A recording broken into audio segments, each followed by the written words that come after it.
Can everyone hear me?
Good morning, everybody.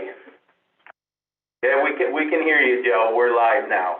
So, I'd like to call the meeting to order, and I would take a motion to accept the minutes of the November 30th meeting. Cassie makes the motion. John Rozelle seconds. All in favor? Aye. Opposed? Okay. All right, Deb, you're up. Good morning. So first we have an auction update because you guys asked to see how much we sold stuff for. So one of the trucks that went to auction was a 2006 and it sold for $15,400. Another one was a 2007 truck and it sold for $6,200. Third one that went to auction was one of the Army trucks and it sold for $15,200. One of the ones, the grade all sold for $8,200. One of the ones that I asked to declare surplus was a 2006 International. And we had, oh, there it is. Okay, so I'm sharing my screen. So 91063 is a 91 International flatbed. And what happened with that one is it got a cracked frame. So we would like to keep the 2006 International with a number of 06045 and declare this one as a surplus instead. Also, we would like to declare surplus the mower tractor that's listed and the 5 carpool cars that are listed on the screen. Does anybody have any questions about that? Deb? Yep. What year is the mower? I didn't have a date on that. Well, it's an 83. 83. And the flatbed truck, now, was that a single axle? With the think it 200? is. Yeah. We haven't We bought used any it for Brian. we haven't bought any single axle flatbed. So when you take this out, which if it's got a cracked frame, it's no good anyways. But what have we got to use for hauling that around with? The brine, you don't have a smaller truck, do you? Are we gonna have to get one? So what we're going to do is we're going to use that 06, that one that we had asked to declare surplus before. We're going to use that to put the brine sprayer in the back. Okay, and that's a tandem though, right? That's a lot bigger truck. I think that one is a tandem, yes. I'm wondering Okay. if this first one's a single axle. I'm asking Jimmy right now. Yeah, so the one that we are replacing, the one that has a cracked frame, the 91 is indeed a single axle. And the one that we are putting the brine tank on the back of is tandem, yes. Okay, I would just seem like it almost would pay us for the cost of running that tandem up and down the road for the tank. We'd be better off thinking about maybe next year buying a new single axle truck just for those kind of smaller jobs. Just something to consider. I don't have any objection to what you're doing. Okay, great. Well, we're trying to tweak our brine program as best we can to make it as efficient as possible. So that's a good point. Okay, anybody else have any questions? Is there a motion to declare, Cassie, to declare these surplus? Who's second? Second.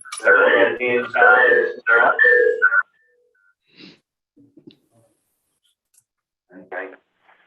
All those in favor of declaring the surplus, aye? Aye. Opposed? Okay, go ahead, Deb. So next up is the funding. I just wanted to update you on what we're doing as the County Highway Association. So the budget that the governor put forth for the proposed budget for our stuff includes all of the increases that we had last year. So we're pretty happy about that. And also added $100 million for a program called Pave Our Potholes. It's targeted at poor road conditions, but we don't really have any guidance on what's going on with that yet. The $100 million touring routes is really not going to affect us. So we put in a request for a little bit more in chips this year, and we will see how that goes. Did anybody have any questions on the funding proposals? Yeah. Go ahead, Dan. Yeah, Deb, how does this pertain to the towns?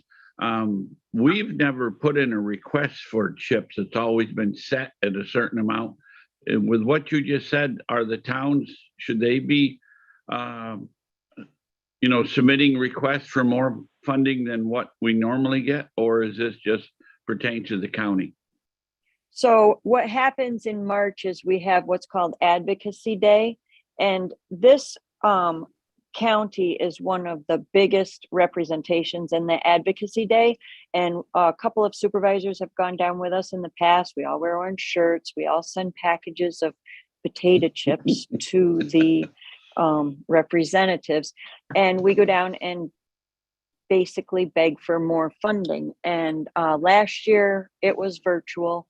This year, I believe it's virtual as well.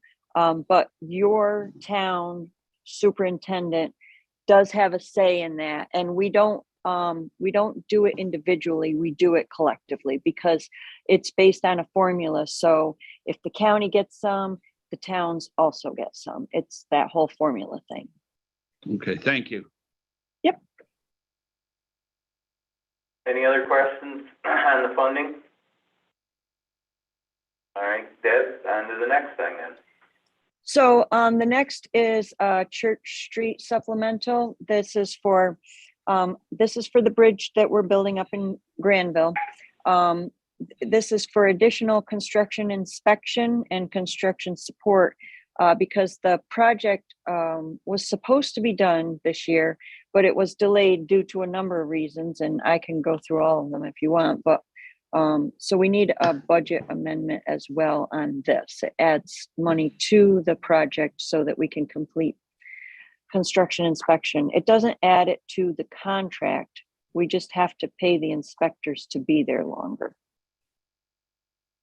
Is there a motion to move this to finance? So moved by Cassie. Is there a second? Seconded by Daryl.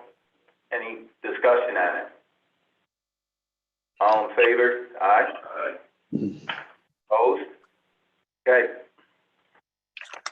The next one is, the Shushin Bridge. That one already went to the board meeting so that we could get the advertising going, which is a very helpful thing for us. What do I need to tell you? I don't know how this budget amendment stuff works. Al, do you just say this goes to finance? I don't know how that works. Yes. Need another resolution. Okay. All right. So Cassie makes the motion. Is there a second? Second by Tim and John. Any discussion? All in favor? Aye. Aye. Opposed? I have it written already, both. Okay. We got So- that, Deb. All right, so the next up is we put together a couple of grant applications. One was for roadside erosion and another was for culvert replacements throughout the county. We worked real close with Beth Gillis. She's very instrumental in helping us with these programs. And we were awarded both of these programs. So we're pretty excited about this. The roadside erosion one is a $527,000 grant with a 25% in-kind match, which is done with local forces. That one is for 4 different county. Well, they're slides. If anybody's familiar with County Route 46, there's been a slide there for as long as I can remember, and we're going to attempt to fix that with the help of an outside contractor. And there's also one in the town of Kingsbury. So that's the first one. And the second one is the culvert replacement program. That's a $508,000 grant with a 25% in-kind match. And that is 3 different projects in the county, and then 4 different town projects throughout the county that the county helps the towns with. So we're very thankful to Beth for being so instrumental in helping us get these grants. It's going to help a lot of issues that we've had with some stuff on the roads. So do I do budget amendment again, Al? Gonna need resolutions for both of them with the authorization of chairman to sign, blah, blah, blah. Okay. Do one at a time? Or Yeah, there'll both? be 2 separate resolutions. Okay. All right. We have a motion then for what Roger said, for the culvert one. Yeah, that resolution. Yeah, so I move the culvert project. To accept the grant, and then we'll put the budget amendment in there as well, one resolution, 2 elements for each one. Authorization to sign. There you Oh, is there a second? Second. Second by Daryl. All in favor? Aye. Okay, I need a budget amendment and accept the grant and permission for the chairman to sign for the projects on the 4 different slides. Motion. Okay, Tim makes the motion, Cassie seconds it. Any more discussion on these? All in favor? Aye. Aye. Opposed? All right. I got a question. Yep. Hey, Deb, on the ones for the towns, on the culvert replacement, so we just track, our use of man hours and our use of our equipment when we do that project, and we just make sure that we come up with a match, and then the rest is paid for by the grant, aerials, things like that? Yes, and we work very closely with the forces from the town to keep track of that stuff so that we can get the information to Beth. Okay, and the second question, just to be nosy, is on the one for the county, County Route 24 in Granville, where is that exactly? Do you have any idea? Replace twin pipes, Cass Bridge? I do know where it is, but I don't know how to explain it because I'm not really familiar with that one. Let me ask Jimmy. County Route 24 goes from the village, North Street, all the way to Middle Granville. I don't see any water crossing that, but maybe I'm missing something. Maybe that's the problem. Is it by the Hang village on. line by the polling, or is it up towards the? You're gonna get the answer in a minute.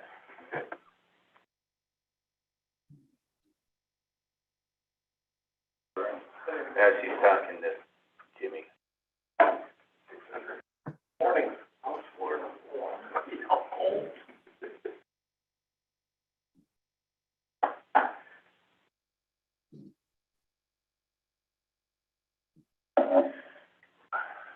He's mad, it's only a 12-foot precast bridge, so, you know.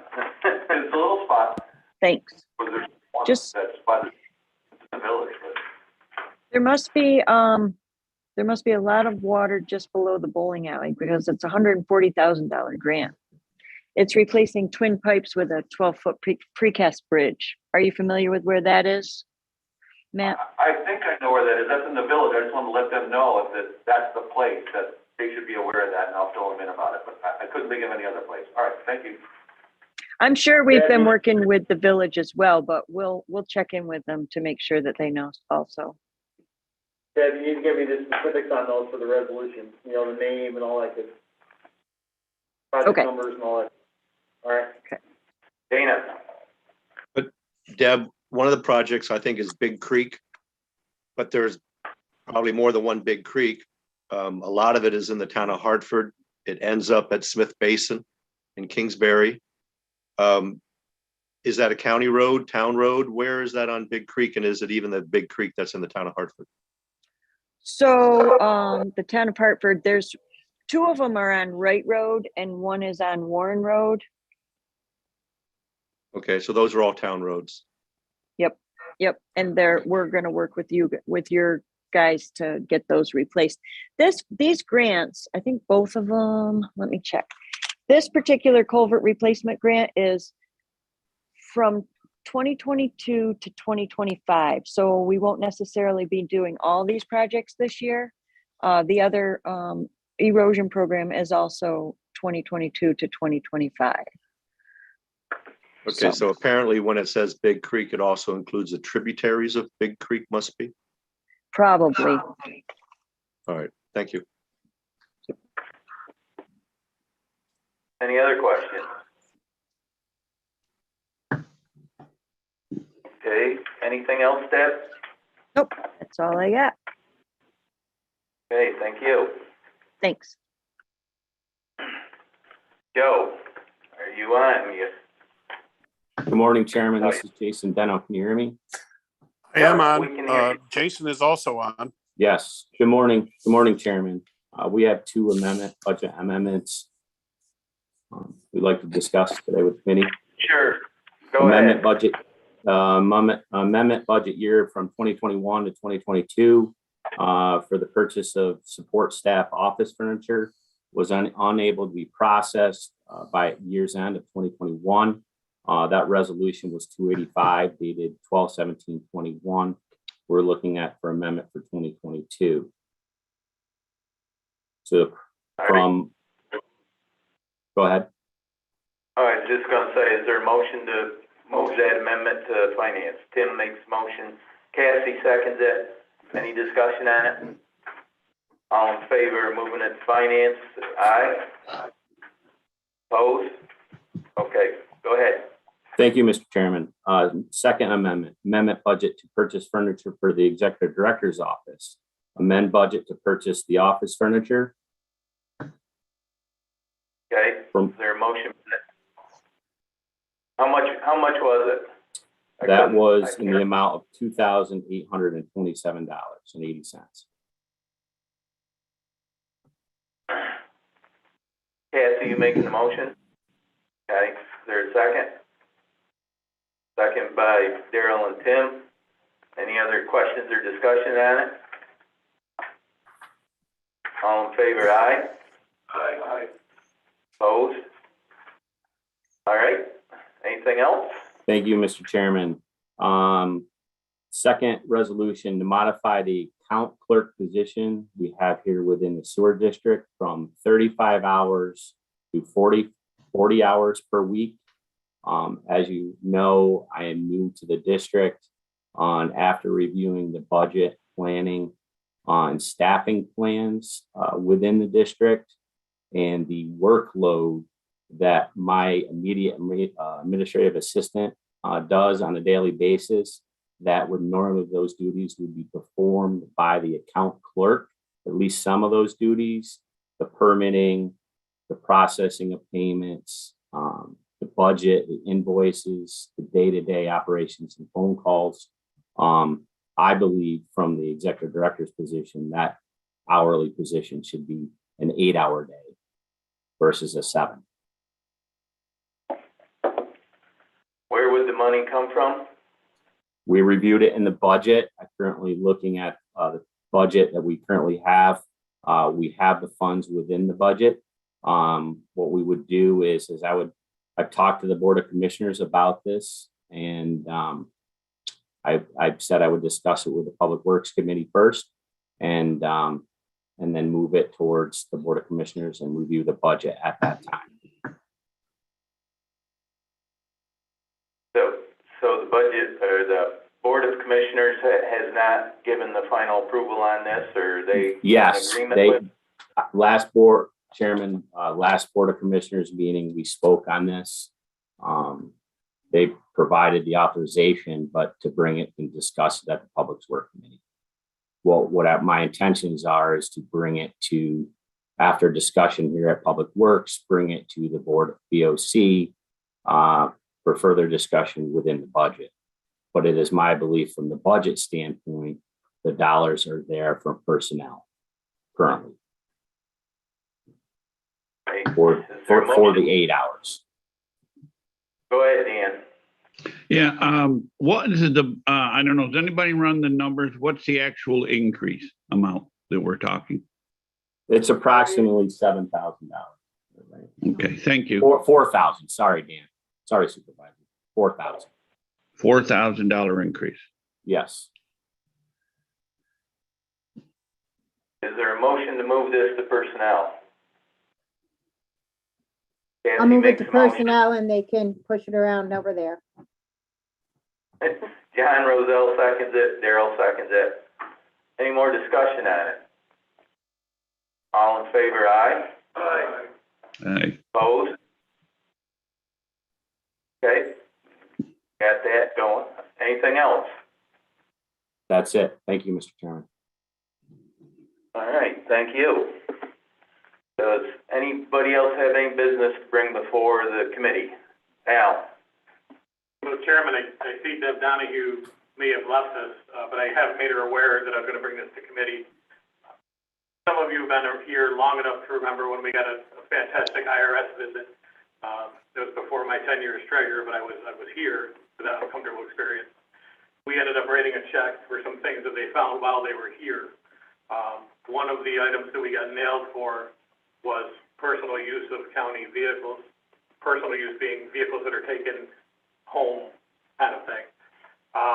When I did the W-2s this year, there's a car allowance that we charge people that have county cars.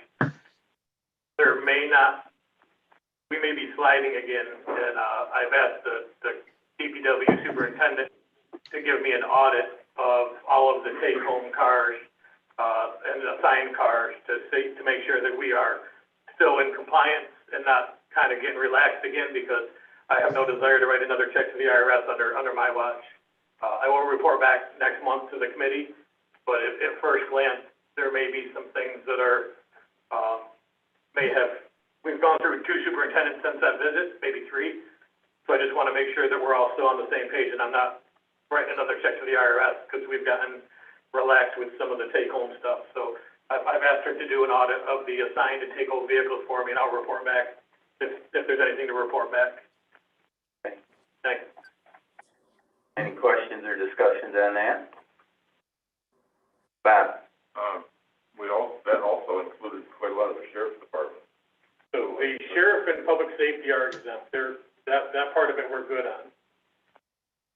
Well, I thought we went through a whole rigmarole when Phyllis was here over the sheriff's department. Yep, and But they were declared exempt, okay. they were declared exempt with the 2, Glenn and Tim's public safety vehicles are also exempt.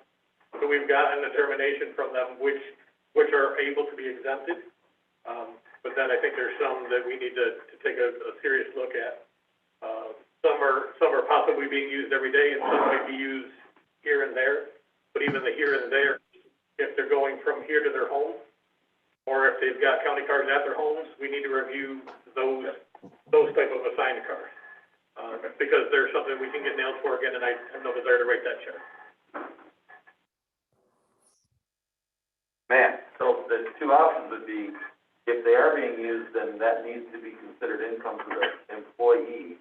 Right. And if that's the case, then we can then let them know that they can change their use of that car in order to negate that. Right. We just need to have the data to figure out which way we're gonna go. Right, and I think the largest one in the entire county last year was only a $600 taxable event. So over the course of a year, that employee had to pay taxes on additional 600 hours. We're not talking, 30 hours a quarter.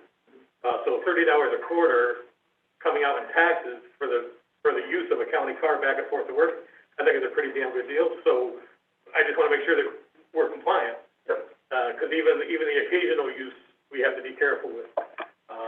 There's some things it doesn't cover, like when the DSS worker takes the car home when it's on call, that's not personal use of a county vehicle.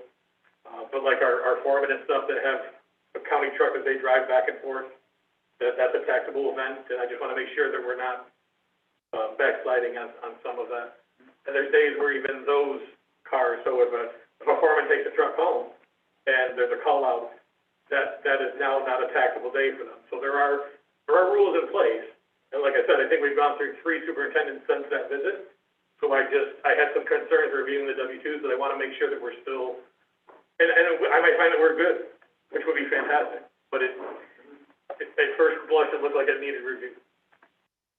Brian, were you raising? Yeah, Al, so we're in charge of the W-2s, your office, right? So if you find it, you can't just deduct the use so that we aren't compliant? But I can't go back and charge them something I can't go back into 2021 and charge them. It has to be a taxable event that happens in their paycheck. So, I mean, if I find discrepancies, we will talk to the employee affected and let them know there will be there'll be a change in how we're doing things. One of the concerns that I have is, until the audit, I won't have specifics, but if there's a county car in anybody's driveway, they either need to be bringing that car back or they need to be claiming it as usage. You can't have it has to be one of the two. Either you're getting a personal benefit from the use of a county car, or the car needs to be here. So that there can't be like a county car parked at somebody's house, even if they're not driving it, that's there for an emergency or whatever. We have to talk about so the board can set a policy when we come back into this. When we come back to this item, the board can set a policy on, they can work with Deb Donahue on who should, I want to tread lightly on until I find out what I know, but. Let's see if we have a problem before we get to this. Well, that's what I mean. I don't want to, create an event that hasn't happened yet. So, but I need to review who has county cars that are leaving here, that aren't fleet cars or are part of their normal on-call duties. And I may find that there is nothing, which would be fantastic. Dana, do you have your hand up? Yes, but I think discretion, I should probably keep my mouth closed. Oh, boy. We may end up in executive session next month. Is there anything else for the committee as far as stuff that needs to be done out in the open? There isn't. I would entertain. Okay, go ahead, Dana. I have Deb's not on anymore, is she? No. All right, so, okay. I was going to ask about the Brine program, the shared services with towns, how that's coming. But I really need to ask her. All right, never mind. Okay. All right, then I would entertain a motion to go into executive session to talk about a particular employee for the hiring, firing, discipline, etc. Want to make sure I got that right, Roger. Is there a motion? Mr. Chairman. Darrell makes motion. John Rozelle seconds. All in favor? Aye. And we will be adjourning out of this executive session when we're done.